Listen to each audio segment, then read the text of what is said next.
ಶ್ರೀಕೃಷ್ಣ ಗೋಪಿಕಾಸ್ತ್ರೀಯರ ಜೊತೆಗೆ ರಾಸಲೀಲೆಯಲ್ಲಿ ಅವ್ರನ್ನೆಲ್ಲ ಆನಂದಪಡಿಸಿದ. ರಾತ್ರಿಡೀ ಹೀಗೆ ಕುಣಿದಾಡ್ತಾ ಇದ್ದಂತೆ. ಒಂದು ಮಧ್ಯರಾತ್ರಿ ಒಂದು ಸಲ ಆ ಗೋಪಿಕಾಸ್ತ್ರೀಯರಿಗೆಲ್ಲ ಅಹಂಕಾರ ಬಂತು. ಎಷ್ಟು ಸೌಭಾಗ್ಯ ನಮ್ಮದು, ನಮ್ಮ ಸೌಂದರ್ಯ ಎಂಥದ್ದು, ಕೃಷ್ಣನೇ ಮಾರು ಹೋಗಿ ನಮ್ಮ ಜೊತೆಗೆ ಈ ರೀತಿ ಕುಣಿದಾಡ್ತಾ ಇದ್ದಾನೆ ಅಂತ ಅಹಂಕಾರ ಬಂತು. ಆ ಅಹಂಕಾರವನ್ನು ಶಮನಗೊಳಿಸಬೇಕು ಅಂತ ಶ್ರೀಕೃಷ್ಣ ಇದ್ದಕ್ಕಿದ್ದಾಗಿ ಎಷ್ಟು ರೂಪದಿಂದ ಇದ್ದ. ಒಬ್ಬೊಬ್ಬ ಗೋಪಿಕಾಸ್ತ್ರೀಯರ ಪಕ್ಕದಲ್ಲಿ ಒಂದೊಂದು ರೂಪದಿಂದ ಇದ್ದ. ಎಲ್ಲ ರೂಪಗಳು ಕೂಡ ಮಾಯ ಆಗಿಬಿಟ್ಟು. ಯಾರು ನೋಡಿದ್ರು ಎಲ್ಲ ಬರೀ ಹೆಣ್ಮಕ್ಳೇ ಕಾಣಿಸ್ತಿದ್ದಾರೆ ಹೊರತು ಒಬ್ಬನು ಕೃಷ್ಣ ಇಲ್ಲ ಅಲ್ಲಿ. ಮಧ್ಯರಾತ್ರಿ ಯಮುನಾ ತೀರ ಕಾಡು, ಕೃಷ್ಣ ಅದೃಶ್ಯನಾಗಿಬಿಟ್ಟ. ಅವರಿಗೆ ಅಹಂಕಾರ ಶಮನ ಮಾಡಬೇಕು ಅಂತ ಹೇಳಿ ಕೃಷ್ಣ ಅದೃಶ್ಯನಾದ. ಅವರಿಗಿರುವ ದುರಭಿಮಾನ, ಸೌಭಾಗ್ಯದ ಮದ ಅದನ್ನೆಲ್ಲ ನೋಡಿ ಅದೃಶ್ಯನಾಗಿಬಿಟ್ಟ, ತಿರೋಧಾನ ಹೊಂದಿಬಿಟ್ಟ. ಆಗ ಅವರಿಗೆಲ್ಲ ಅರ್ಥ ಆಯಿತು, ಒಬ್ಬ ವ್ಯಕ್ತಿ ಇದ್ದಾಗ ಗೊತ್ತಾಗೋದಿಲ್ಲ ಅವನ ಮಹತ್ವ, ಹೋದ್ಮೇಲೆ ಗೊತ್ತಾಗ್ತದೆ. ಇದ್ದಾಗ ತಾತ್ಸಾರ ಮಾಡಿಬಿಡ್ತೀವಿ, ಹೋದ್ಮೇಲೆ ಗೊತ್ತಾಗ್ತದೆ ಹೆಂಗಿತ್ತು ಪರಿಸ್ಥಿತಿ ಅಂತ ಅನ್ನೋದು. ಕೃಷ್ಣ ಅದೃಶ್ಯನಾಗಿ ಹೋದಾಗ ಎಲ್ಲರೂ ಭಯಗ್ರಸ್ತರಾಗಿದ್ದಾರೆ, ಹೋಗಬೇಕು, ಹುಚ್ಚಿಡ್ದಂತೆ ಆಯಿತು, ಉನ್ಮಾದಾವಸ್ಥೆ ಬಂತು. ಆಗ ಅವರೆಲ್ಲರೂ ಕೂಡ ಕೃಷ್ಣನ ಹುಡುಕ್ತಾ ಇದ್ದಾರೆ. ಹುಡುಕುವಾಗ ಉನ್ಮಾದಾವಸ್ಥೆ, ಯಾರನ್ನು ಮಾತಾಡಿಸ್ಬೇಕು, ಯಾರು ಇಲ್ಲ, ಸಿಗ್ತಾ ಇಲ್ಲ. ಅಶ್ವತ್ಥ ಮರ ಸಿಕ್ತು, ಅದನ್ನೇ ಕೇಳ್ತಿದ್ದಾರೆ ಗೋಪಿಕಾಸ್ತ್ರೀಯರು. ಅಶ್ವತ್ಥ ವೃಕ್ಷವನ್ನು ಕೇಳಿದ್ರಂತೆ, ಅಶ್ವತ್ಥ, ನಿನಗೆ ಕೃಷ್ಣನ ವಿಚಾರ ಗೊತ್ತಿರ್ತದೆ, ಎಲ್ಲಿ ಹೋಗಿದ್ದಾನೆ ಅಂತ ಹೇಳು. ಯಾಕೆ ಅಂದರೆ ಜ್ಞಾನಿಗಳು ಹೇಳ್ತಾರೆ, ಅಶ್ವತ್ಥ ಮರದಲ್ಲಿ ಮಧ್ಯದಲ್ಲಿ ಕೃಷ್ಣ ಇರ್ತಾನಂತೆ. ಮೂಲತೋ ಬ್ರಹ್ಮರೂಪಾಯ ಮಧ್ಯತೋ ವಿಷ್ಣು ರೂಪಿಣೆ ಅಗ್ರತ ಶಿವರೂಪಾಯ ವೃಕ್ಷರಾಜಾಯ ತೇ ನಮಃ ಅಂತ. ಅಶ್ವತ್ಥದಲ್ಲಿ ಮೂಲದಲ್ಲಿ ಬುಡದಲ್ಲಿ ಬ್ರಹ್ಮದೇವರು, ಮಧ್ಯದಲ್ಲಿ ವಿಷ್ಣು, ತುದಿಯಲ್ಲಿ ಶಿವ ಇರ್ತಾನೆ. ಹೀಗೆ ಶಾಸ್ತ್ರ ಇದೆ. ಆದ್ದರಿಂದ ಮಧ್ಯಸ್ಥ ಕೃಷ್ಣ ಪರಿಪಾಲಯ ಭಕ್ತವರ್ಗಂ ಅಂತ ತೀರ್ಥ ಪ್ರಬಂಧದಲ್ಲಿ ಹೇಳ್ತಾರೆ. ಮಧ್ಯದಲ್ಲಿ ಕೃಷ್ಣ. ಅದರಿಂದ ಗೋಪಿಕಾಸ್ತ್ರೀಯರು ಕೇಳಿದರು, ಅಶ್ವತ್ಥ, ನಿನಗೆ ಗೊತ್ತು, ನಿನ್ನ ಮಧ್ಯದಲ್ಲೇ ಕೃಷ್ಣ ಇರ್ತಾನೆ, ಅಷ್ಟು ಪ್ರೀತಿ ಅವನಿಗೆ. ಈಗ ನಮ್ಮನ್ನು ಬಿಟ್ಟು ಎಲ್ಲೋ ಹೋಗಿದ್ದಾನೆ, ಎಲ್ಲಿದ್ದಾನೆ ಕೃಷ್ಣ ಹೇಳು. ನೋ ಚೇತ್, ಹೇಳಲಿಲ್ಲ ಅಂತಾದರೆ ಇಷ್ಟಾದರೂ ಉಪಕಾರ ಮಾಡು, ಕೃಷ್ಣ ಎಲ್ಲಿದ್ದಾನೆ ಅಂತ ಹೇಳು, ಅವನಿಗೆ ನಮ್ಮ ಕಷ್ಟದ ಪರಿಸ್ಥಿತಿ ತಿಳಿಸು. ಇಲ್ಲ ಅಂತಾದರೆ ನಿನ್ನೊಳಗೆ ಸೇರಿದಂಥ ಅಗ್ನಿಯನ್ನು ನಮ್ಮಲ್ಲಿ ಇಟ್ಟುಬಿಡು ಅಂತ ಕೇಳಿದ್ರಂತೆ. ಅಶ್ವತ್ಥ ವೃಕ್ಷದಲ್ಲಿ ಅಗ್ನಿ ಇರ್ತದೆ, ಕೃಷ್ಣನೂ ಇರ್ತಾನೆ, ಬ್ರಹ್ಮದೇವರು ಇರ್ತಾರೆ, ರುದ್ರದೇವರು ಇರ್ತಾರೆ, ಬೆಂಕಿನೂ ಇರ್ತದಂತೆ ಅಶ್ವತ್ಥ ಮರದಲ್ಲಿ.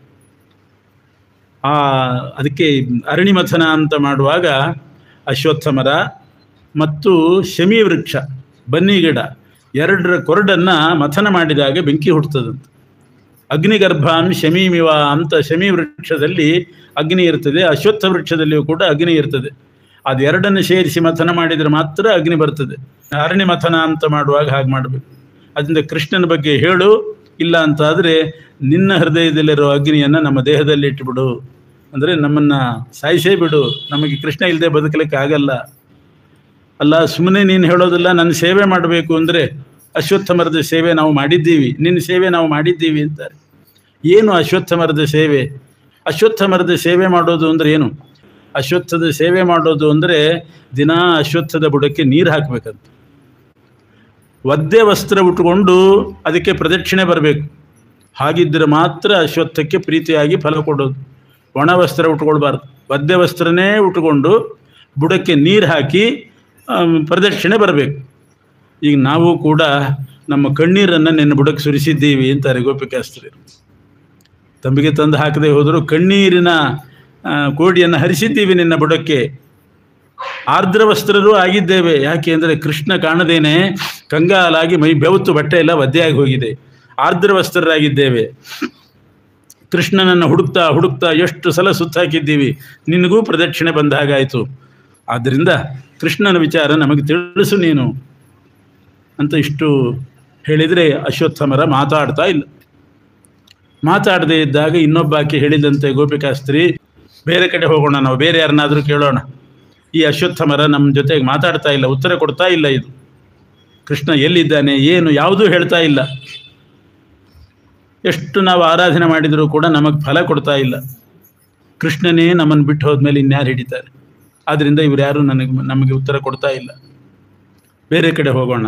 ಹೋಗುವಾಗ ಅಶ್ವತ್ಥಕ್ಕೆ ಒಂದಿಷ್ಟು ಶಾಪ ಹಾಕಿ ಹೋದರಂತೆ. ಕೋಪ ಬಂತು. ಕೃಷ್ಣನ ಬಗ್ಗೆ ಏನೂ ಹೇಳಲಿಲ್ಲ ಅಶ್ವತ್ಥ ಮರ. ಕೋಪದಿಂದ ಶಾಪ ಹಾಕಿದರು. ನಿನ್ನ ಫಲ ನಿಷ್ಫಲವಾಗಲಿ ಅಂತ ಶಾಪ ಹಾಕಿ. ಅಶ್ವತ್ಥದ ಮರದಲ್ಲಿ ಬಿಡೋ ಫಲ ಯಾರು ತಿಂತಾರೆ? ಅಶ್ವತ್ಥದ ಹಣ್ಣನ್ನು ಯಾರಾದರೂ ತಿಂತಾರೆ? ಯಾವುದು ಅಡಿಗೆಗೂ ಉಪಯೋಗ ಇಲ್ಲ, ತಿನ್ನಲಿಕ್ಕೂ ಇಲ್ಲ, ಏನಿಲ್ಲ, ಸುಮ್ಮನೆ ಬಿದ್ದು ಹೋಗ್ಬೇಕಷ್ಟೆ. ನಿನ್ನ ಫಲ ನಿಷ್ಫಲವಾಗಲಿ ಅಂತ ಶಾಪ ಹಾಕಿದರು. ಮಾವಿಂದು ಅದೆಲ್ಲ ಹಾಗಲ್ಲ, ಮಾವಿನ ಮರದ ಫಲ ಅದೆಲ್ಲ ಸ್ವಲ್ಪ ಉಪಯೋಗ ಇದೆ, ಆದರೆ ಅಶ್ವತ್ಥದ ಮರ ಫಲ ಉಪಯೋಗ ಇಲ್ಲ. ಈಗ ಈ ಗೋಪಿಕಾ ಸ್ತ್ರೀಯರ ಶಾಪ ಅಷ್ಟೇ ಇಲ್ಲ, ಇನ್ನೊಬ್ಳು ಶಾಪ ಹಾಕಿಲ್ಲಂತೆ. ವಿಷ್ಠಾತೋ ಜನಿರಸ್ತು, ನೀನು ಕಾಗೆಯ ಮಲದಿಂದ ನಿನಗೆ ಜನ್ಮ ಬರಲಿ ಅಂತ ಹಾಕಿದ್ರಂತೆ ಶಾಪ. ಅಶ್ವತ್ಥ ಮರ ಹುಟ್ಟೋದು ಎಲ್ಲಿ? ಬೇವಿನ ಮರದ ಪಕ್ಕದಲ್ಲೇ ಹುಟ್ಟುತ್ತೆ. ಯಾಕೆ ಅಂದರೆ ಬೇವಿನ ಮರದಲ್ಲಿ ಕಾಗೆಗಳು ಬಂದು ಕೂಡ್ತಾವೆ. ಆ ಕಾಗೆ ಕೂತು ಬೇವಿನ ಮರದಲ್ಲಿ ಮಲ ವಿಸರ್ಜನೆ ಮಾಡಿದಾಗ ಆ ಮಲದಿಂದ ಅದರ ಪಕ್ಕದಲ್ಲಿ ಅಶ್ವತ್ಥ ಮರ ಹುಟ್ಟುತ್ತೆ. ವಿಷ್ಠಾತೋ ಜನಿರಸ್ತು, ವಿಷ್ಠ ಅಂದರೆ ಮಲ, ಕಾಕವಿಷ್ಠ, ಕಾಗೆಯ ಮಲದಿಂದ ನಿನಗೆ ಜನ್ಮ ಬರಲಿ. ಇನ್ನೊಬ್ಬಳು ಶಾಪ ಹಾಕಿದ್ದು, ನಿಶಿತ ವಚ್ಛಾಯ ವಿಗೇಯಾಸ್ತ್ರಿಯಂ, ರಾತ್ರಿ ಹೊತ್ತು ಯಾರೂ ನಿನ್ನ ಬುಡಕ್ಕೆ ಕಾಲಿಡದೆ ಹೋಗಲಿ. ಯಾರೂ ರಾತ್ರಿ ಅಶ್ವತ್ಥ ಮರದ ಬುಡಕ್ಕೆ ಹೋಗಬಾರ್ದು. ಇನ್ನು ಬ್ರಹ್ಮರಾಕ್ಷಸ ಇರ್ತದೆ ಅಂತ ಅಲ್ಲ, ಅಂತೂ ಹೋಗಬಾರ್ದು. ಗೋಪಿಕಾ ಸ್ತ್ರೀಯರು ಶಾಪ ಹಾಕಿದ್ದಾರೆ. ಕ್ರೂರಸ್ತೆ ಹೃದಯ ವನ್ಯರಸ್ತು, ಕ್ರೂರವಾದಂಥ ಘೋರವಾದ ವನ್ನಿ ಅಗ್ನಿ ನಿನ್ನ ಒಳಗಡೆ ಸೇರಿಕೊಳ್ಳಿ, ಅಗ್ನಿ ಇರಲಿ ನಿನ್ನ ಒಳಗೆ ಅಂತ ಇನ್ನೊಬ್ಳು ಶಾಪ ಹಾಕಿದ್ರು. ನ ಸದಾ ಸ್ಪರ್ಶಸ್ಯ ಯೋಗ್ಯೋ ಭವ, ಯಾವಾಗಲೂ ನಿನ್ನ ಸ್ಪರ್ಶಕ್ಕೆ ಯೋಗ್ಯನೇ ಆಗಬಾರ್ದು ಅಂತ ಅಶ್ವತ್ಥ ಮರಕ್ಕೆ ಶಾಪ ಹಾಕಿದ್ರು. ಅಶ್ವತ್ಥ ಮರವನ್ನು ಯಾವಾಗಲೂ ಮುಟ್ಟಬಾರ್ದು. ಅಶ್ವತ್ಥ ಸಾಗರವು ಸೇವ್ಯವು ನ ಸ್ಪೃಷ್ಟವು ಕದಾಚನ. ಅಶ್ವತ್ಥ ಮರ ದಿನ ಮುಟ್ಟೋ ಹಾಗಿಲ್ಲ, ಅದನ್ನು. ಸಮುದ್ರವೂ ಅಷ್ಟೇ, ದಿನ ಮುಟ್ಟೋ ಹಾಗಿಲ್ಲ, ಪರ್ವಕಾಲದಲ್ಲಿ ಮಾತ್ರ ಮಾಡಬೇಕು. ವಿಭೀತಕ ಅಂತ ಒಂದು ಮರ ಇದೆ, ಅದರಲ್ಲಿ ಕಲಿ ಇರ್ತಾನೆ, ಹಗಲು ಹೊತ್ತು ಅದರ ಬುಡಕ್ಕೆ ಹೋಗಬಾರ್ದಂತೆ. ರಾತ್ರವು ಅಶ್ವತ್ಥ ಸಂಭವ, ಅಶ್ವತ್ಥ ಮರಕ್ಕೆ ರಾತ್ರಿ ಹೋಗಬಾರ್ದು ಅಂತುಂಟು. ವಿಭೀತಕ ಅನ್ನುವ ಮರಕ್ಕೆ ಹಗಲು ಹೋಗಬಾರ್ದು, ಅದರ ನೆರಳು ಬೀಳಬಾರ್ದಂತೆ. ಅಶ್ವತ್ಥ ಮರದ ನೆರಳು ರಾತ್ರಿ ಬೀಳಬಾರ್ದಂತೆ. ಮನುಷ್ಯರ ನೆರಳು ಯಾವಾಗಲೂ ಬೀಳಬಾರ್ದಂತೆ. ಇನ್ನೊಬ್ಬ ಮನುಷ್ಯನ ನೆರಳು ಬಿದ್ದರೆ ಅದು ಬಹಳ ಪರಿಣಾಮ ಮಾಡ್ತದಂತೆ. ದಿವಾನಿಶಿ ನರಚ್ಛಾಯ ಹಂತಿ ಪುಣ್ಯಂ ಪುರಾಕೃತಂ ಅಂತ ಇರೋದು. ಅದರಿಂದ ಸರ್ವದಾ ನೀನು ಸ್ಪರ್ಶಕ್ಕೆ ಯೋಗ್ಯ ಆಗಬಾರ್ದು ಅಂತ ಶಾಪ ಕೊಟ್ಟಿದ್ದಾರೆ. ತನ್ನ ಹೃದಯದಲ್ಲೇ ಇದ್ದಂಥ ಕೃಷ್ಣನನ್ನು ನಮಗೆ ತೋರಿಸ್ತಾ ಇಲ್ಲ, ಅವನ ಬಗ್ಗೆ ಹೇಳ್ತಾ ಇಲ್ಲ ಈ ಅಶ್ವತ್ಥ. ಆದ್ದರಿಂದ ಬ್ರಾಹ್ಮಣ ಕುಲದಲ್ಲಿ ಹುಟ್ಟಿದವರು ಯಾರಾದರೂ ಸತ್ತು ಅವರಿಗೆ ಕರ್ಮಗಳು ಸರಿಯಾಗಿ ನಡೆಯದೆ ಸ್ವರ್ಗಕ್ಕೆ ಹೋಗದೇ ಇದ್ದವರೆಲ್ಲ ಅಶ್ವತ್ಥ ಮರದಲ್ಲಿರಲಿ ಅಂತ ಶಾಪ ಹಾಕಿದ್ರು. ಬ್ರಾಹ್ಮಣ ಕುಲದಲ್ಲಿ ಹುಟ್ಟಿರ್ತಾರೆ, ಸತ್ತ ಮೇಲೆ ಕರ್ಮ ಸರಿಯಾಗಿ ನಡೆಯೋದಿಲ್ಲ ಅಂದರೆ ಅವರೇ ಬ್ರಹ್ಮರಾಕ್ಷಸರಾಗಿ ಅಶ್ವತ್ಥ ಮರದಲ್ಲಿ ಇರ್ತಾರೆ. ಹೀಗೆ ಶಾಪ ಹಾಕಿದರು ಅಂತ ಹೇಳ್ತಾರೆ. ಆಮೇಲೆ ಜಾಜಿ ಹೂವು, ಮಾಲತಿ, ತುಳಸಿ ಅಲ್ಲೆಲ್ಲ ಬಂದು ಕೇಳ್ತಾ ಇದ್ದಾರೆ. ಜಾಜಿ, ಮಾಲತಿ, ತುಳಸಿ, ಮಲ್ಲಿಗೆ, ಯಾವುದಾದ್ರೂ ಒಂದು ಜನ್ಮದಲ್ಲಿ ನಿಮ್ಮ ಒಂದು ಹೂವನ್ನು ನಾವು ಪರಮಾತ್ಮನ ಪಾದಕ್ಕಿಟ್ಟಿದ್ರೆ ಆ ಪುಣ್ಯದಿಂದ ಕೃಷ್ಣನ ನಮಗೆ ತೋರಿಸ್ರಿ. ತುಳಸಿ, ನೀನಂತೂ ಎಷ್ಟು ಮಹತ್ವದ ಸ್ಥಾನ ಪಡೆದಿದ್ದೆ ಅಂತಂದರೆ ದೇವರಿಗೆ ಏನು ಸಮರ್ಪಣೆ ಮಾಡಿದರೂ ಕೂಡ ತುಳಸಿ ಜೊತೆಗೆ ಇಟ್ಕೊಂಡೇ ಮಾಡಬೇಕು. ತುಳಸಿ ಬಿಟ್ಟರೆ ಒಂದನ್ನೂ ಪರಮಾತ್ಮ ಸ್ವೀಕಾರ ಮಾಡೋದಿಲ್ಲ, ಯಾವ ಹೂವನ್ನು ಸ್ವೀಕಾರ ಮಾಡೋದಿಲ್ಲ. ತುಳಸಿ ಸಹಿತ ನಾನಾ ವಿಧ ಪತ್ರ ಪುಷ್ಪಾಣಿ ಸಮರ್ಪಯಾಮಿ ಅಂತ ತುಳಸಿ ಸಹಿತ ಅಂತ ಬಾಯಲ್ಲಾದರೂ ಹೇಳ್ತಾರೆ ಕೊನೆಗೆ, ಇಲ್ಲದೆ ಹೋದರು. ಅಂತೂ ತುಳಸಿ ಸಹಿತವಾಗಿಯೇ ಅರ್ಪಣೆ ಮಾಡಬೇಕು. ತುಳಸಿ ವಲ್ಲನೋ ಹರಿಕೊಳ್ಳನೋ, ತುಳಸಿ ಇಲ್ಲದ ಪೂಜೆ ವಲ್ಲನೋ ಹರಿಕೊಳ್ಳನೋ. ಯಾವುದು ಸಮರ್ಪಣೆ ಮಾಡಿದರೂ ತುಳಸಿ ಬೇಕು. ತುಳಸಿ ಮೆಲಸಿ ಕೃಷ್ಣಾಂಗ್ರೆಂಬುಜೆ ಪುಣ್ಯಭೂಜೆ ವರಯ ವರಯತೀಂದ್ರೈ ವಂದಿತೆ ಸ್ಮಾನ್ ವಯಸ್ಯಾಹ. ತುಳಸಿ ನಿನ್ನ ಮಹತ್ವ ಎಷ್ಟು. ಸನ್ಯಾಸಿಗಳು ಕೂಡ ದೀಪಾವಳಿ ಪ್ರಾರಂಭ ಆಯಿತು ಅಂದರೆ ಉತ್ಥಾನ ದ್ವಾದಶಿ ತನಕ ದಿನಾ ತುಳಸಿಗೆ ನಮಸ್ಕಾರ ಮಾಡಬೇಕು, ಪೂಜೆ ಮಾಡಬೇಕು, ಸಂಕೀರ್ತನೆ ಮಾಡಬೇಕು ಅಂತ ಶಾಸ್ತ್ರ ಇದೆ. ಯತಿಗಳು ಕೂಡ ತುಳಸಿ ಆರಾಧನೆ ಮಾಡ್ತಾರೆ, ಪೂಜೆ ಮಾಡ್ತಾರೆ. ಒಂದು ಹೂವಿನ ಗಂಧವನ್ನು ಕೂಡ ಪರಮಾತ್ಮ ನೀನಿಲ್ಲದೆ ಸ್ವೀಕಾರ ಮಾಡೋದಿಲ್ಲ. ನಿನ್ನ ವಾಸಸ್ಥಳವೇ ವೃಂದಾವನ ಅಂತ ಕರೀತಾರೆ. ತುಳಸಿಯ ವಾಸಸ್ಥಳಕ್ಕೆ ವೃಂದಾವನ ಅಂತ ಹೆಸರು. ನಮ್ಮ ವೃಂದವನ್ನು ಈ ಗೋಪಿಕಾ ಸ್ತ್ರೀ ವೃಂದ ಅಂದರೆ ಸಮೂಹ, ನಾವು ಗೋಪಿಕಾ ಸ್ತ್ರೀಯರಿದ್ದೇವೆ. ನಮ್ಮ ಸಮೂಹವನ್ನು ನೀನು ಅವನ ಮಾಡಬೇಕು, ರಕ್ಷಣೆ ಮಾಡಬೇಕು. ಆವಾಗ ನಿನ್ನ ವಾಸಸ್ಥಳಕ್ಕೆ ವೃಂದಾವನ ಅನ್ನೋ ಹೆಸರು ಸಾರ್ಥಕವಾಗ್ತದೆ. ಅದಕ್ಕೆ ತುಳಸಿ ಪತ್ರ ಬೇಕೇ ಬೇಕು ಅಂತ ಉಂಟು. ಕೊನೆಗೆ ಸಿಗದೇ ಇದ್ದರೆ ಸುವರ್ಣೇನ ಕೃತಂ ಪುಷ್ಪಂ ರಜತಂ ರತ್ನಮೇವ ಮಮ ಪಾದಾಬ್ಜ ಪೂಜಾಯಾಮ್ ಅನರ್ಹಂ ಭವತಿ ಧ್ರುವಂ. ಬಂಗಾರದ ಹೂ ಮಾಡಿಸಿದರೂ ಕೂಡ ತುಳಸಿ ಇಲ್ಲದಿದ್ದರೆ ಪರಮಾತ್ಮ ಸ್ವೀಕಾರ ಮಾಡು. ಬಂಗಾರದ ಹೂವು, ಬಂಗಾರದ ಮಲ್ಲಿಗೆ, ಬಂಗಾರದಿಂದ ಸರ ಮಾಡಿಸ್ತಾರೆ, ಮಲ್ಲಿಗೆ ಸರ, ಏನು ಮಾಡಿದರೂ ತುಳಸಿ ಬೇಕೇ ಬೇಕು. ತುಳಸಿ ಇಲ್ಲದೆ ಇದ್ದರೆ ಆಗೋದಿಲ್ಲ. ದೇವರ ಪೂಜೆಗೆ, ಇತರ ದೇವತೆಗಳಿಗೆ ಎಲ್ರಿಗೂ ತುಳಸಿ ಬೇಕು. ಗಣಪತಿಗೆ ಮಾತ್ರ ಆಗೋದಿಲ್ಲ ಅಷ್ಟೇ. ಗಣಪತಿಗೊಂದು ತುಳಸಿ ಆಗೋದಿಲ್ಲ. ಹೀಗೆ ಆ ಗಿಡ ಮರಗಳನ್ನೆಲ್ಲ ಮಾತಾಡಿಸ್ತಾ ಆ ಗೋಪಿಕಾ ಸ್ತ್ರೀಯರು ತಮ್ಮ ಉನ್ಮಾದಾವಸ್ಥೆಯನ್ನು ಪ್ರಕಟಪಡಿಸಿದರು, ಕಣ್ಣೀರು ಹಾಕಿದರು. ಕೃಷ್ಣನ ನೆನೆಸ್ಕೊಂಡು ಎಲ್ಲಿಯೂ ಸಿಗಲಿಲ್ಲ. ಸುಸ್ವರಂ ರಾಜನ್, ವ್ಯಾಸರು ಬಹಳ ಚೆನ್ನಾಗಿ ಹೇಳ್ತಾರೆ, ರುರುದುಹು ಸುಸ್ವರಂ ರಾಜನ್, ಸುಸ್ವರದಿಂದ ಹತ್ತರಂತ. ಕೃಷ್ಣ ಅವರ ಅಳು ಕೇಳಲಿಕ್ಕೆ ಒಂದ್ಸಲ ಪ್ರಕಟ ಆಗೋಣ ಅಂತ ಅನಿಸಿದ್ರು ಮತ್ತೆ ಅಡ್ಕೊಂಡೇ ಇರ್ತಿದ್ದಂತೆ. ಇನ್ನೊಂದಿಷ್ಟು ಹಳ್ಳಿ ನೋಡೋಣ ಚೆನ್ನಾಗಿರ್ತದಲ್ಲ ಅಂತ ಹೇಳಿ ಕೊನೆಗೆ ಇನ್ನು ಬೆಳಗಾಗ್ತದೆ ಅಂತಾಗುವಾಗ ಶ್ರೀಕೃಷ್ಣ ಬೆಳಗಾಗುವ ಹೊತ್ತಿಗೆ ಇನ್ನೂ ಕತ್ಲೆ ಇತ್ತು. ಅಷ್ಟರಲ್ಲೇ ಕೃಷ್ಣ ಪ್ರತ್ಯಕ್ಷನಾದ, ಎಲ್ರಿಗೂ ಕೂಡ ಜೀವ ಬಂದ ಹಾಗಾಯಿತು. ಸಾಕ್ಷಾನ್ ಮನ್ಮಥನಾಗಿ ಕಂಡಂತೆ. ಆವಾಗ ಅಲ್ಲಿವರೆಗೆ ಬರೀ ಮನ್ಮಥ ಆಗಿದ್ದ, ಈಗ ಸಾಕ್ಷಾನ್ ಮನ್ಮಥನಾಗಿ ಕಂಡ. ಆಗ ಎಲ್ಲರೂ ಸಂತೋಷಪಟ್ಟರು. ಒಬ್ಬಳು ಗೋಪಿಕಾ ಸ್ತ್ರೀ ಮಾತ್ರ ಸಿಟ್ಟಾಗಿ ರಭಸದಿಂದ ಕೃಷ್ಣ ಎಲ್ಲಿ ಹೋಗಿದ್ದಿ ಅಂತ ಸ್ವಲ್ಪ ಗಡುಸು ಧ್ವನಿಯಿಂದ ಜೋರು ಮಾಡಿದ್ದಂತೆ. ಎಲ್ಲಿ ಹೋಗಿದ್ದೆ ಹೇಳು ಇಷ್ಟೊತ್ತು? ಏನು ಹೇಳಬೇಕು ಕೃಷ್ಣ ಎಲ್ಲಿ ಹೋಗಿದ್ದಿ ಅಂತಂದರೆ? ನಿಜವಾಗೂ ಅವರಿಗೆ ಅಹಂಕಾರ ಬಂದಿತ್ತಲ್ಲ ಅಂತ ಹೋದನಂತೆ. ಒಬ್ಬಳಿಗೆ ಮಾತ್ರ ಅಹಂಕಾರ ಬಂದಿದ್ದಿಲ್ಲ. ಅವಳನ್ನ ಜೊತೆ ಕರ್ಕೊಂಡೇ ಹೋಗಿದ್ನಂತೆ. ಅವಳು ಸಾತ್ವಿಕಳಾಗಿದ್ದು, ಜೊತೆ ಕರ್ಕೊಂಡು ಹೋದ. ದಾರಿಯಲ್ಲಿ ಹೋಗ್ತಾ ಅವಳಿಗೂ ಅಹಂಕಾರ ಬಂದ್ಬಿಡ್ತಂತೆ. ಓ, ಇವರೆಲ್ಲರಿಗಿಂತ ನಾನೇ ಶ್ರೇಷ್ಠಳು ಅಂತ ಅಹಂಕಾರ ಬಂತು. ಆವಾಗ ಕೃಷ್ಣ ಅವಳನ್ನೂ ತಪ್ಪಿಸ್ಕೊಂಡು ಮುಂದಕ್ಕೆ ಹೋದನಂತೆ. ಈ ಗೋಪಿಕಾ ಸ್ತ್ರೀಯರು ಹುಡುಕುವಾಗ ಒಂದು ಸ್ವಾರಸ್ಯ ಹೇಳ್ತಾರೆ ವ್ಯಾಸರು. ಕೃಷ್ಣನ ಪಾದದ ಗುರುತು ಹುಡ್ಕೊಂಡು ಹೋದ್ರಂತೆ. ಇಲ್ಲಿ ಕೃಷ್ಣನ ಪಾದ ಗುರುತಿದೆ ಅಂತ ಕಂಡು ಹಿಡಿದ್ರು. ಎಲ್ಲ ಹುಣ್ಣಿಮೆ ದಿವಸ, ಒಳ್ಳೆ ಹುಣ್ಣಿಮೆ, ಬೆಳದಿಂಗಳು, ಅದರಲ್ಲಿ ಹೆಜ್ಜೆ ಗುರುತು ಸ್ಪಷ್ಟವಾಗಿ ಕಾಣಿಸ್ತಿತ್ತು. ಆ ಹೆಜ್ಜೆ ಗುರುತು ಬಿದ್ದಲ್ಲಿ ಚಕ್ರ, ಶಂಖ, ಗದ ಅದೆಲ್ಲ ಕಾಣಿಸ್ತಾ ಇತ್ತು. ಅಂದರೆ ಅದು ಕೃಷ್ಣಂದು ಅಂತಲೇ ಅರ್ಥ. ಅದೆಲ್ಲ ಇತ್ತು. ಅದನ್ನೇ ಹಿಂಬಾಲಿಸ್ಕೊಂಡು ಹೋದ್ರಂತೆ. ಹಿಂಬಾಲಿಸ್ಕೊಂಡು ಹೋಗುವಾಗ ಆ ಹೆಜ್ಜೆ ಗುರುತು 2, ಅದರ ಪಕ್ಕದಲ್ಲಿ ಇನ್ನೆರಡು ಹೆಜ್ಜೆ ಗುರುತಿತ್ತಂತೆ. ಅದು ಆರ್ಡಿನರಿ, ಅದರಲ್ಲಿ ಶಂಖ ಚಕ್ರ ಏನಿಲ್ಲ. ಗೋಪಿಕಾಸ್ತ್ರೀಯರು ಅಂದ್ಕೊಂಡು ಯಾರನ್ನೋ ಒಬ್ಬಳನ್ನು ಕರ್ಕೊಂಡು ಹೋಗಿದ್ದಾನೆ ಕೃಷ್ಣ. ಯಾಕೆ ಅವನು ಗುರುತಿದೆ, ಪಕ್ಕದಲ್ಲೇ ಇನ್ನೆರಡು ಹೆಜ್ಜೆ ಗುರುತಿದೆ ಅಂತ. ಸೀದಾ ಮುಂದೆ ಹುಡ್ಕೊಂಡು ಹೋಗುವಾಗ ಆ 2 ಹೆಜ್ಜೆ ಗುರುತು ಕಾಣಿಸಲಿಲ್ಲಂತೆ. ಕೃಷ್ಣನ ಹೆಜ್ಜೆ ಗುರುತು ಕಾಣಿಸಲಿಲ್ಲ. ಕೃಷ್ಣನೇ ಅದೃಶ್ಯನಾಗಿದೆ, ಕಾಣಿಸಲಿಲ್ಲ. ಎಲ್ಲಿ ಹೋದ ಅಂತ ನೋಡಿದರೆ ಅಲ್ಲ, ಇವಳದು ಗೋಪಿಕಾ ಸ್ತ್ರೀದ ಹೆಜ್ಜೆ ಗುರುತು ಕಾಣಿಸಲಿಲ್ಲಂತೆ. ಎಲ್ಲಿ ಹೋಯಿತು ಅಂತ ವಿಚಾರ ಮಾಡುವಾಗ ಕೃಷ್ಣನ ಹೆಜ್ಜೆ ಗುರುತು ಪರೀಕ್ಷೆ ಮಾಡಿದರೆ ಆ ಉಸುಗಿನಲ್ಲಿ ಸ್ವಲ್ಪ ಆಳಕ್ಕೆ ಮೂಡಿತ್ತಂತೆ. ಹೆಜ್ಜೆ ಸ್ವಲ್ಪ ಒಳಕ್ಕೆ ಹೋಗಿತ್ತಂತೆ. ಆಗ ಅರ್ಥ ಮಾಡಿಕೊಂಡ್ರು, ಬಹುಶಃ ಇಲ್ಲಿ ತನಕ ಬಂದಿದ್ದಾಳೆ ಆ ಗೋಪಿಕಾ ಸ್ತ್ರೀ, ಅವಳಿಗೆ ಕಾಲು ನೋವಾಗಿರಬೇಕು, ಮಂಡಿ ನೋವು, ಮೊಣಕಾಲು ನೋವಾಗಿರಬೇಕು, ಇನ್ನು ಮುಂದೆ ನಡಿಲಿಕ್ಕೆ ಸಾಧ್ಯ ಇಲ್ಲ ಅಂತ ಅಂದಿದ್ದಾಳೆ. ಅದಕ್ಕೆ ಕೃಷ್ಣ ಅವಳನ್ನು ಹೆಗಲ ಮೇಲೆ ಕೂಡಿಸ್ಕೊಂಡು ತಾನು ಮುಂದೆ ನಡೆದಿದ್ದಾನೆ. ಅದಕ್ಕೆ ಭಾರಕ್ಕೆ ಹೆಜ್ಜೆ ಕೆಳಗೆ ಹೋಗಿದೆ ಅಂತ ತೀರ್ಮಾನ ಮಾಡಿದರು. ಅದನ್ನೆಲ್ಲ ಬಂದು ಹೇಳ್ತಿದ್ದಾರಂತ ಅವಳು ಸಿಕ್ಕಾಗ. ಕೃಷ್ಣ ನಿನ್ನ ಹೊತ್ಕೊಂಡು ಬಂದು ಹೌದಿಲ್ಲ ಹೇಳು ಅಂತ ಅವಳು ಒಪ್ಕೊಳ್ಳೇಬೇಕಾಯ್ತು ಅವಳು. ಯಾಕೆಂದರೆ ಹೊತ್ಕೊಂಡದ್ರಿಂದ ಹೆಜ್ಜೆ ಗುರುತು ಆಳಕ್ಕೆ ಮೂಡಿದೆ. ಆಮೇಲೆ ಮತ್ತೆ ಹಾಗೆ ಅದನ್ನೇ ಹುಡ್ಕೊಂಡು ಹೋದರು.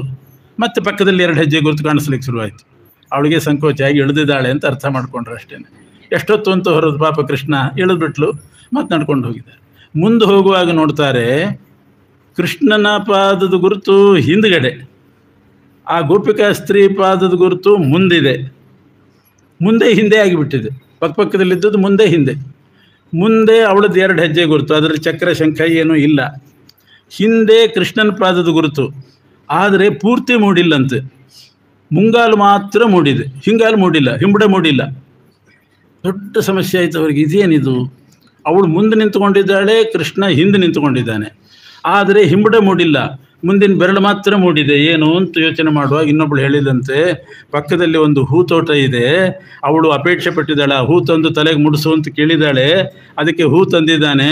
ಅವಳು ಉದ್ದ, ಇವನು ಗಿಡ್ಡ, ಅದಕ್ಕೆ ಅವಳನ್ನು ಮುಂದೆ ನಿಲ್ಲಿಸಿ ತುದಿಗಾಲಿನಲ್ಲಿ ನಿಂತು ಇಡಬೇಕಲ್ಲ, ಅದಕ್ಕೆ ಮುಂಗಾಲು ಮೂಡಿದೆ, ಹಿಂಬಡೆ ಮೂಡಿಲ್ಲ ಅಂತ ತೀರ್ಮಾನ ಮಾಡಿಕೊಂಡು ಬಂದು ಅದನ್ನು ಹೇಳಿದ್ರಂತೆ. ಕೃಷ್ಣ ಹೂ ಮುಡಿಸಿದ್ನೋ ಇಲ್ಲೋ ಹೇಳು, ಮುಂದೆ ನೀನು ನಿಂತಿದ್ದಿ, ಹಿಂದವನು ನಿಂತಿದ್ದು ಮುಡಿಸಿದ್ನೋ ಇಲ್ಲೋ, ಎಲ್ಲ ಒಪ್ಕೊಂಡ್ಲು ಅವಳು. ಕೊನೆಗೆ ಅವಳು ಸಿಕ್ಕಾಗ ಎಲ್ಲಿ ಹೋದ ಕೃಷ್ಣ ಅಂದರೆ ನನಗೂ ಅಹಂಕಾರ ಬಂತು, ನನಗೂ ಕೈ ಕೊಟ್ಟು ಹೋಗಿಬಿಟ್ಟ ಅಂತ ಎಲ್ಲರೂ ಸೇರಿ ಆಮೇಲೆ ಸುಸ್ವರಂ ರುರುದುಹು ಸುಸ್ವರಂ ರಾಜನ್. ಈ ರೀತಿ ಕೃಷ್ಣ ಬಂದಾಗ ಒಬ್ಬಳು ಜೋರಾಗಿ ಕೇಳಿಲ್ಲಂತೆ, ಎಲ್ಲಿ ಹೋಗಿದ್ದಿ ಅಂತ ಕೇಳಿದರೆ ಬೇಟೆ ಆಡಲಿಕ್ಕೆ ಅಂದ್ಬಿಟ್ನಂತೆ ಕೃಷ್ಣ.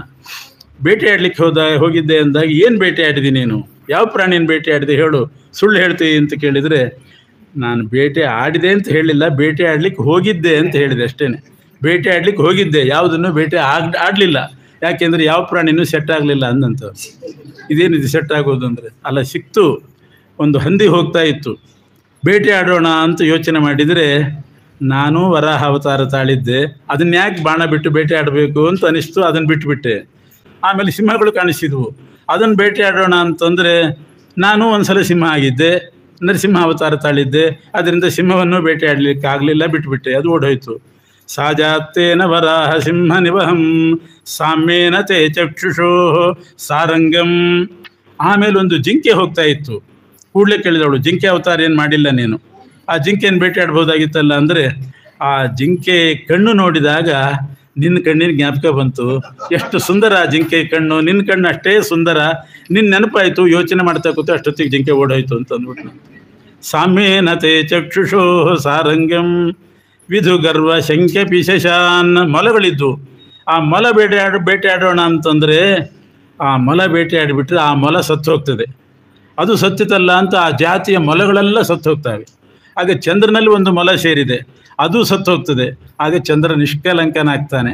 ಈಗ ಆದರೆ ಚಂದ್ರನಲ್ಲಿ ಒಂದು ಕಲಂಕ ಇದೆ, ನಿನ್ನ ಮುಖದಲ್ಲಿ ಯಾವುದೂ ಇಲ್ಲ. ಆ ಮೊಲ ಎಲ್ಲ ಸತ್ತು ಚಂದ್ರನಲ್ಲಿರೋ ಮೊಲನು ಹೋಗಿಬಿಟ್ರೆ ಆವಾಗ ಚಂದ್ರನೇ ಮಿಗಿಲಾಗ್ತಾನೆ, ನೀನು ಸ್ವಲ್ಪ ಕೆಳಗಾಗ್ತಿ, ಅದಾಗಬಾರ್ದು ಅಂತ ಮೊಲವನ್ನು ಬಿಟ್ಟೆ ಅಂತ ಅಂದಂತ. ಆಮೇಲೆ ಚಮರಿ ಮೃಗ ಅಂತ ಒಂದಿತ್ತು, ಅದು ಸಿಕ್ತು. ಚಮರಿ ಮೃಗದ ಬಹಳ ಸುಂದರ ಅಂತೆ. ಭಗವಂತ ಒಂದೊಂದು ಕಡೆ ಒಂದೊಂದು ಸೌಂದರ್ಯ ಇಟ್ಟಿದ್ದಾನೆ, ಬಹಳ ಸುಂದರ ಚಮರಿ ಮೃಗದ್ದು. ಅದರದ್ದೇ ಇವತ್ತು ಚೌರಿ ಕೂದಲು ಅಂತ ಮಾಡೋದು. ಚೌರಿ ಕೂದಲು ಅಲ್ಲ, ಅದು ಚೌರಿ ಕೂದಲು, ಚಮರದ ಬಾಲ, ಚಮರದ ಕೂದಲು ಅಂತ ಅರ್ಥ. ಆ ಚಮರಿ ಮೃಗದ ಬಾಲ ನೋಡಿದಾಗ ನಿಮ್ಮ ತಲೆ ಕೂದಲಿನ ಜ್ಞಾಪಕ ಬಂತು, ಅದನ್ನು ಯೋಚನೆ ಮಾಡ್ತಾ ನಿಂತೆ, ಅದು ಹೋಯಿತು. ಹಂಗಾರೆ ಏನೂ ಬೇಟೆ ಆಡಲಿಲ್ವಾ ನೀನು? ಆಡಲಿಲ್ಲ, ಯಾವ ಪ್ರಾಣಿನೂ ಬೇಟೆ ಆಡಲಿಲ್ಲ, ನನ್ನನ್ನು ಹಚ್ಚಿಕೊಂಡಿರ್ತಕ್ಕಂಥ ನಿಮ್ಮಲ್ಲಿರೋ ಪಾಪವನ್ನು ಬೇಟೆಯಾಡಿ ಬಂದೆ ಅಂತ ಅಂದಂತೆ. ನಿಮ್ಮ ಪಾಪನೇ ಬೇಟೆಯಾಡಿ ಬಂದೆ ಅಂತಾನೆ. ಈ ರೀತಿ ಅವ್ರನ್ನೆಲ್ಲ ಸಮಾಧಾನಪಡಿಸಿದ ಶ್ರೀಕೃಷ್ಣ. ಆಮೇಲೆ ವೃಂದಾವನದ ವಿಹಾರ ಈ ರೀತಿ ನಡೀತಾ ಇರುವಾಗ ನಾರದ ಋಷಿಗಳು ಮಧ್ಯಪ್ರವೇಶ ಮಾಡಿ ಕಂಸನ ಹತ್ರ ಎಲ್ಲ ವೃತ್ತಾಂತ ಹೇಳಿದರು. ನಿನ್ನ ಕಡೆ ಹೋದಂಥ ಬಕಾಸುರ, ಅರಿಷ್ಟಾಸುರ, ವೃಕಾಸುರ ಯಾರ್ಯಾರಿದ್ರು ಎಲ್ಲರನ್ನೂ ಕೂಡ ಕೊಂದದ್ದು ಶ್ರೀಕೃಷ್ಣ ಬಲರಾಮ. ಕಂಸ ಅವರು ನಿನ್ನ ತಂಗಿ ಮಕ್ಕಳು, ದೇವಕಿ ಮಕ್ಕಳವರು. ರಾತ್ರೋರಾತ್ರಿ ವಸುದೇವ ಹಗರಣ ಮಾಡಿದ್ದಾನೆ. 7ನೇದ್ದು ಗರ್ಭದ ಹಗರಣ, 8ನೇದ್ದು ಶಿಶುಗಳ ಹಗರಣ. ಬಲರಾಮನೂ ಕೂಡ ದೇವಕಿ ಮಗನೇ, ಕೃಷ್ಣನೂ ದೇವಕಿ ಮಗನೇ. ಆದರೆ ಲೋಕದಲ್ಲಿ ರೂಢಿ ಬಲರಾಮ ರೋಹಿಣಿ ಮಗ, ಕೃಷ್ಣ ಯಶೋದೆ ಮಗ ಅಂತ ಆಗಿದೆ. ನಿಜವಾಗೂ ನಿನ್ನ ತಂಗಿ ಮಕ್ಕಳು ಅಂತ ನಾರದರು ಎಲ್ಲ ಗುಟ್ಟು ಹೇಳಿಬಿಟ್ರು. ಬೇಗ ಕಂಸನ ವಧೆ ಆಗಲಿ ಅಂತ ಅವ್ರು ಮಾಡಿದ್ರು. ಕಂಸನಿಗೆ ಸಿಟ್ಟು ಬಂತು. ಕೂಡಲೇ ಆ ವಸುದೇವ ದೇವಕಿಯರನ್ನು ಜೈಲಿನಲ್ಲಿ ಕೂಡಿ ಹಾಕಿದ. ಜೈಲಿನಲ್ಲಿ ಕೂಡಿ ಹಾಕಿ ಆ ಕೃಷ್ಣನ ಇಲ್ಲೇ ಕರೆಸಿ, ಇಲ್ಲೇ ಅವನನ್ನು ಕೊಲ್ತೇನೆ ಅಂತ ಸಂಕಲ್ಪ ಮಾಡಿ, ಅಕ್ರೂರ ಅಂತ ಒಬ್ಬ ಇದ್ದ ಕಂಸನ ಮಂತ್ರಿ, ಅಕ್ರೂರನಿಗೆ ಹೇಳಿ ಕಳಿಸ್ತಾನೆ.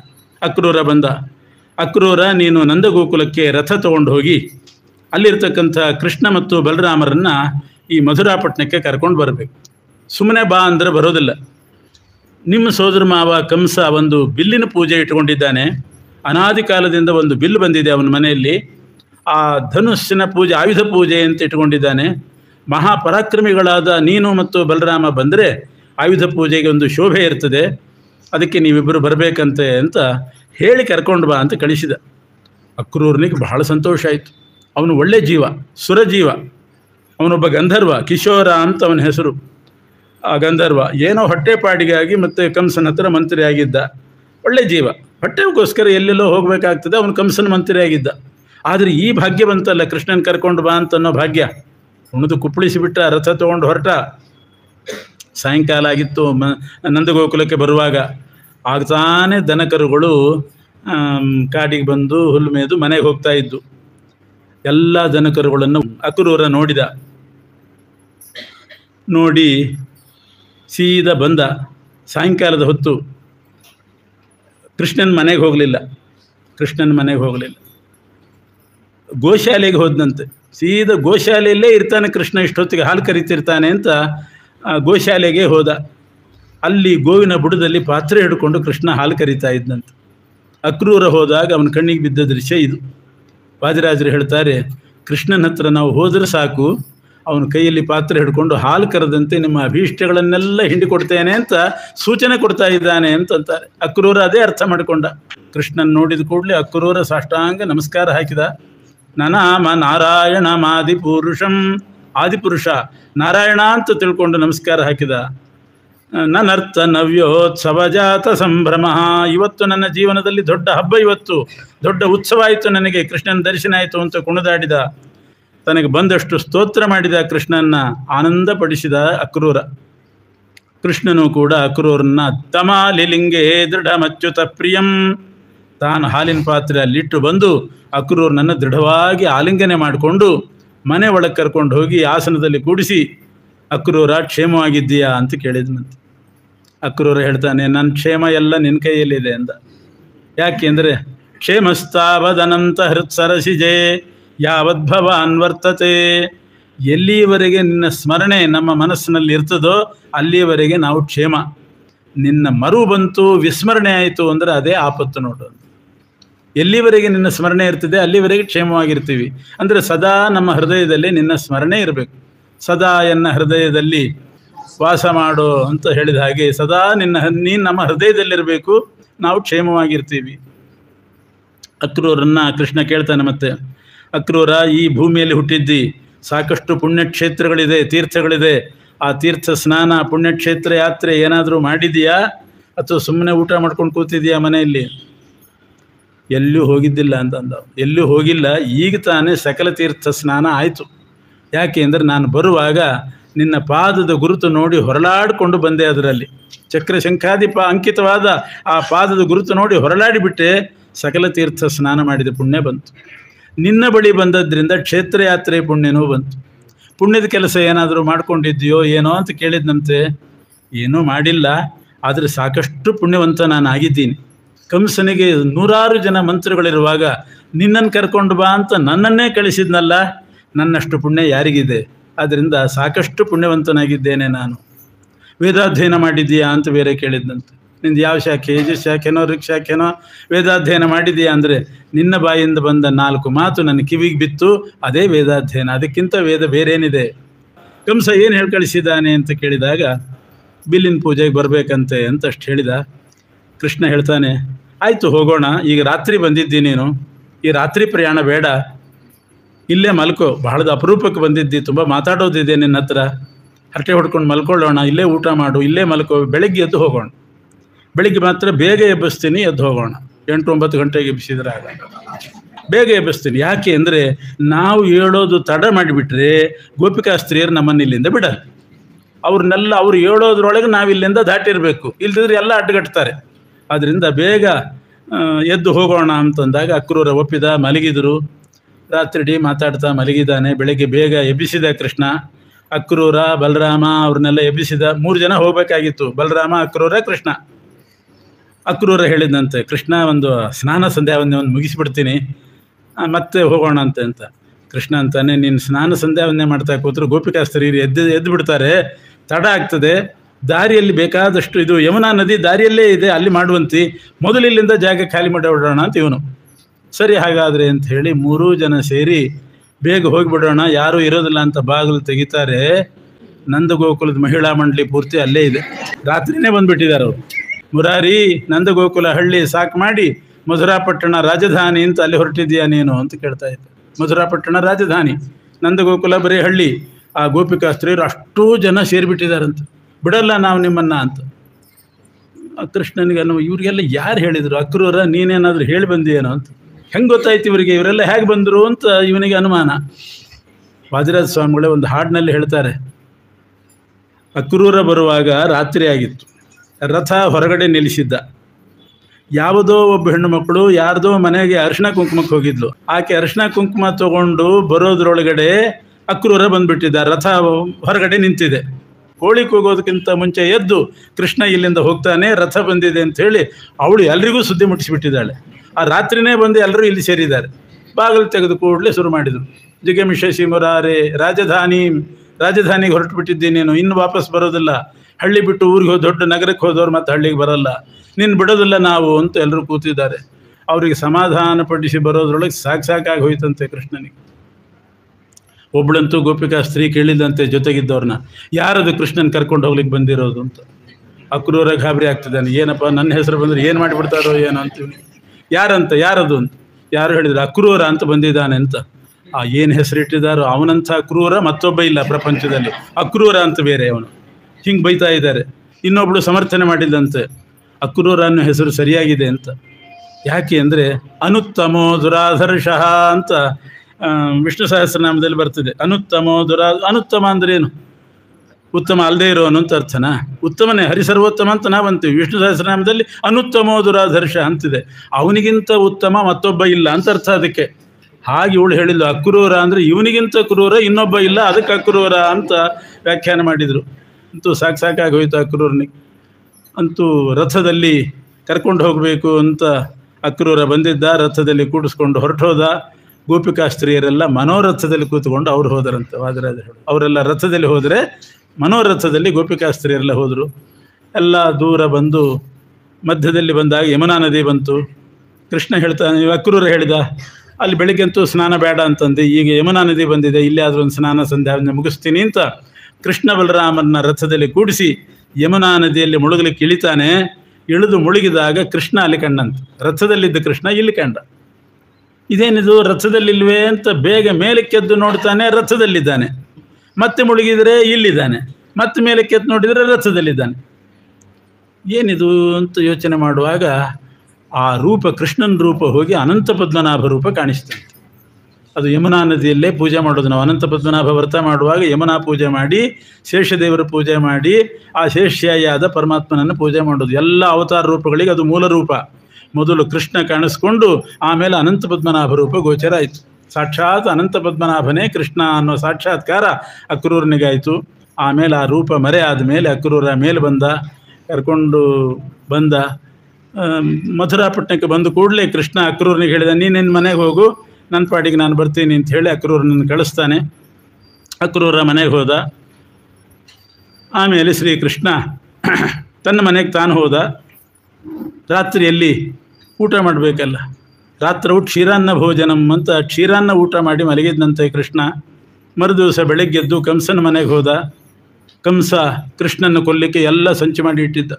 ಒಂದು ದೊಡ್ಡ ಆನೆ, ಕೋಲಿಯಾಪೀಡ ಅಂತ ಒಂದು ಮದಭರಿತವಾದ ಆನೆ.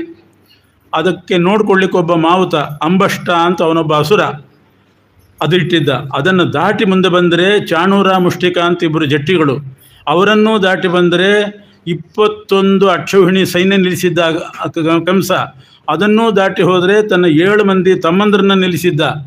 ಇಷ್ಟೆಲ್ಲ ವ್ಯವಸ್ಥೆ ಮಾಡಿದ್ದಾನೆ ಕೃಷ್ಣ. ಹೋಗಿ ಆ ಅಂಬಷ್ಟ ಅನ್ನೋ ಮಾವುತನನ್ನು ಮೊದಲು ಕೊಂದ, ಆನೆಯನ್ನು ಕೊಂದು ಹಾಕಿದ, 21 ಅಕ್ಷೌಹಿಣಿ ಸೈನ್ಯ ನಾಶ ಮಾಡಿದ, ಚಾಣೂರ ಮುಷ್ಟಿಕರನ್ನು ಕೊಂದರು. ವಾದಿರಾಜರು ಹೇಳ್ತಾರೆ, ಮುಷ್ಟಿಕನನ್ನು ಬಲರಾಮ ಕೊಂದ, ಚಾಣೂರನನ್ನು ಕೃಷ್ಣ ಕೊಂದ.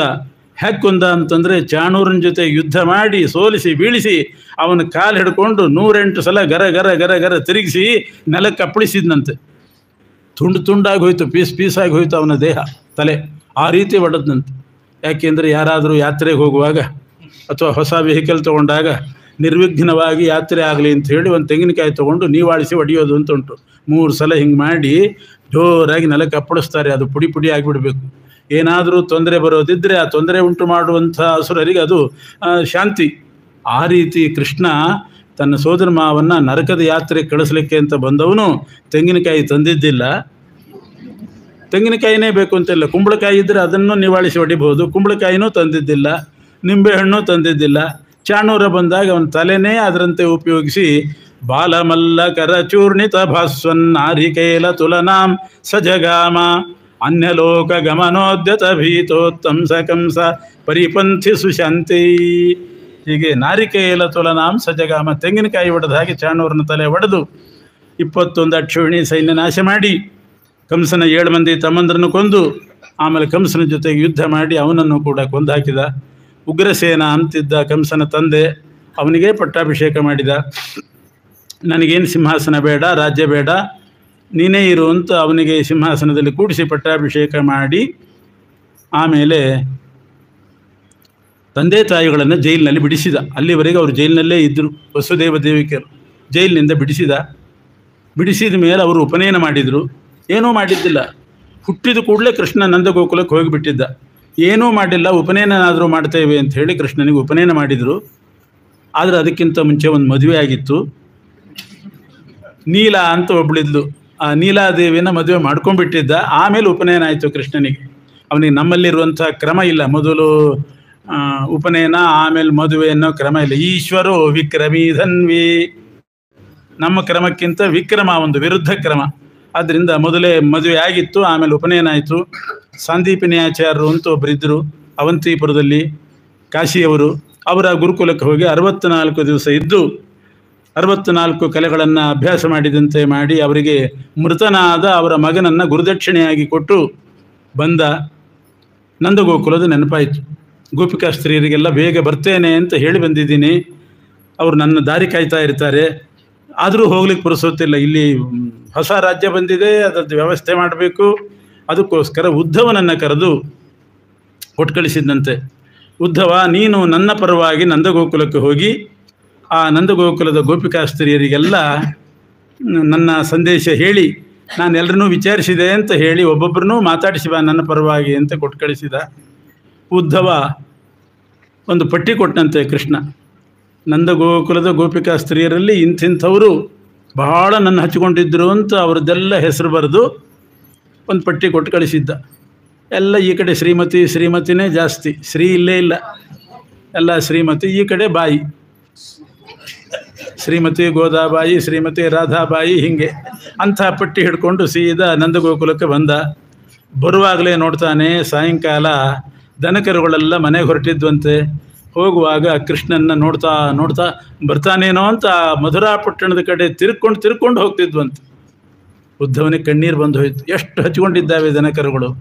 ದಿನಾ ಹೀಗೆ ನಂದಗೋಕುಲದ ಕಡೆ, ಇದು ಮಥುರಾ ಕಡೆ ನೋಡ್ಕೊಂಡು ಹೋಗೋದು, 2 ಹೆಜ್ಜೆ ಹೋಗೋದು, ಮಥುರಾ ಕಡೆ ತಿರುಗೋದು, ಬಂದೇನೋ ಕೃಷ್ಣ ಅಂತ ನಿರಾಶೆಯಾಗಿ ಹೋಗ್ತಿದ್ವಂತೆ.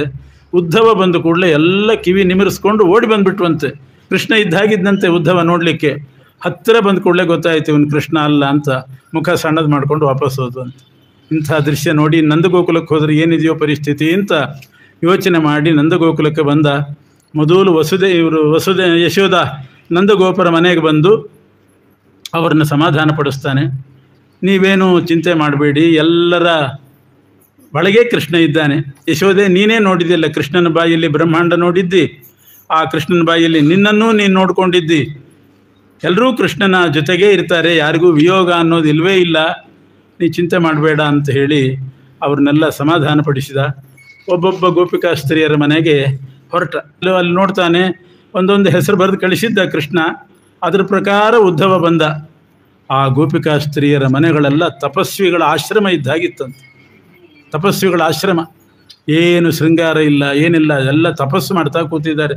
ಕೃಷ್ಣ ಬರೋ ತನಕ ನಾವು ತಪಸ್ಸು ಮಾಡ್ತೇವೆ ಅಂತ ತಪಸ್ಸು ಹಿಡಿದ ಋಷಿಗಳಂತೆ ಇದ್ದರಂತೆ ಎಲ್ಲರೂ ಕೂಡ. ಅಂಥ ಭಕ್ತಿ ಕೃಷ್ಣನ ಮೇಲೆ. ಅದನ್ನು ನೋಡಿದ್ದಾರೆ. ಒಂದು ಮನೆಗೆ ಹೋದ ಉದ್ಧವ. ಮನೆಗೆ ಹೋದರೆ ಅಲ್ಲಿ ಅವಳು ಮಲ್ಕೊಂಡ್ಬಿಟ್ಟಿದ್ದಾಳೆ, ಆರಾಮ್ ಮಂಚದ ಮೇಲೆ ಮಲ್ಕೊಂಡಿದ್ಲಂತೆ. ಕೃಷ್ಣ ಅಂಡರ್ಲೈನ್ ಮಾಡಿ ಕಳಿಸಿದ್ದಾನೆ, ಇವಳು ಭಾಳ ಹಚ್ಕೊಂಡವಳು, ಅವಳನ್ನು ವಿಚಾರಿಸ್ಕೊಂಡು ಬಾ, ಚೆನ್ನಾಗಿ ನನ್ನ ಸಂದೇಶ ಹೇಳಿ ಬಾ ಅಂತ. ಕೆಲವರು ಉಪವಾಸ ಬಿದ್ದು ಸಾಯ್ತಾ ಇದ್ರು, ಕೃಷ್ಣ ಬರೋ ತನಕ ಊಟ ಮಾಡೋದಿಲ್ಲ ಅಂತ. ಇವಳು ಆರಾಮ್ ಮಲಗಿದ್ದಾಳೆ. ಇವನು ಅಂದ್ಕೊಂಡ ಉದ್ಧವ, ಹುಷಾರಿಲ್ವೇನೋ ಅಂತ ಕೇಳಿದಂತೆ. ಕೃಷ್ಣ ಹೋದಾಗಿನಿಂದ ಅನಾರೋಗ್ಯ ಆಗಿದೆಯಾ ಅಂತ ಕೇಳಿದರೆ ಯಜಮಾನರು ಹೇಳಿದ್ರಂತೆ, ಸ್ವಸ್ಥಾಪಿಸೇತೆ, ಎಲ್ಲ ಚೆನ್ನಾಗಿದ್ದಾಳೆ, ಆರೋಗ್ಯ ಎಲ್ಲ ಫಸ್ಟ್ ಕ್ಲಾಸ್ ಆಗಿದೆ, ಏನೂ ಆಗಿಲ್ಲ. ಮತ್ತು ಹಿಂಗೆ ಮಲ್ಕೊಂಡಿದ್ದಾಳಲ್ಲ ಇವಳು, ಕೃಷ್ಣನ ಬಗ್ಗೆ ಏನೂ ಚಿಂತೆ ಇಲ್ವಾ ಅಂತ ಕೇಳಿದರೆ ಯಜಮಾನರು ಹೇಳಿದರು, ನಮ್ಮನೆ ಆಕೆ ಕೃಷ್ಣ ಹೋದಾಗಿನಿಂದ ಒಂದು ವ್ರತ ಹಿಡಿದಿದ್ದಾಳೆ. ಏನು ವ್ರತ ಅಂತಂದರೆ ತ್ರಿಕಾಲ ಭೋಜನ ತ್ರಿಕಾಲ ಶಯನ ಅಂತ ಒಂದು ಕೋಡಿ ಅದು ಇದು ಅಂತ ಮಾಡ್ತಿರ್ತಾರಲ್ಲ, ಹಾಗೆ 3 ಹೊತ್ತು ಊಟ ಮಾಡೋದು, 3 ಹೊತ್ತು ಮಲಗೋದು. ಇದೇನು ವ್ರತ ಅಂತ ಕೇಳಿದರೆ ಅವ್ರು ಹೇಳಿದ್ರಂತೆ, ಸ್ವಪ್ನೇಪಿ ತತ್ ಸಂಗಮಿವಾಪ್ತು ಕಾಮ ಸ್ವಸ್ಥಾಪಿಸೇತೆ ಕೆಲ ಕಾಪಿ ದೀನ. ಸ್ವಪ್ನದಲ್ಲಿ ಆದರೂ ಕೃಷ್ಣ ಬರಲಿ ಅಂತ 3 ಹೊತ್ತು ಊಟ ಮಾಡಿ ಮಲಗ್ತಿದ್ಲು. ಕೃಷ್ಣ ಬರಲಿಲ್ಲ ಕನಸಿನಲ್ಲಿ, ಇವಳು ಊಟ ಮಾಡೋದು ಬಿಡಲಿಲ್ಲ, ಮಲಗೋದು ಬಿಡಲಿಲ್ಲ. ನಿತ್ಯ ಊಟ ಮಾಡೋದು ಮಲಗೋದು, ಕನಸಿನಲ್ಲಿ ಬರಲೇ ಇಲ್ಲ ಕೃಷ್ಣ, ಇವಳು ನಿದ್ದೆ ಮಾಡೋದು ಬಿಡಲಿಲ್ಲ. ಇನ್ನೊಬ್ಬಳು ಮನೆಗೆ ಹೋದ ಉದ್ಧವ. ಯಾವಾಗಲೂ ಬಾಯಲ್ಲಿ ತಾಂಬೂಲ ಇರ್ತದೆ, ಅದು ಅವಳ ಲಕ್ಷಣ ಅಂತ ಹೇಳಿದ್ದ. ಅಲ್ಲಿ ಹೋಗಿ ನೋಡಿದರೆ ಬಾಯಲ್ಲಿ ತಾಂಬೂಲನೇ ಇಲ್ಲ. ಕೇಳಿದಾಗ ಹೇಳಿದಂತೆ, ಕೃಷ್ಣ ಬರೋ ತನಕ ನಾನು ತಾಂಬೂಲ ಬಿಟ್ಬಿಟ್ಟಿದ್ದೀನಿ ಅಂತಂದಂತೆ, ತಾಂಬೂಲ ಹಾಕೋದು ಬಿಟ್ಟಿದ್ದೀನಿ. ಇನ್ನೊಂದು ಮನೆಗೆ ಹೋಗಿ ನೋಡಿದರೆ ಹಸಿರು ತೋರಣ, ಬಾಳೆಕಂಬ ಎಲ್ಲ ಶೃಂಗಾರ ಮಾಡಿಟ್ಟಿದ್ದಾರೆ, ಹೊಸ ಹೊಸ ಬಟ್ಟೆ ಉಟ್ಕೊಂಡಿದ್ದಾರೆ.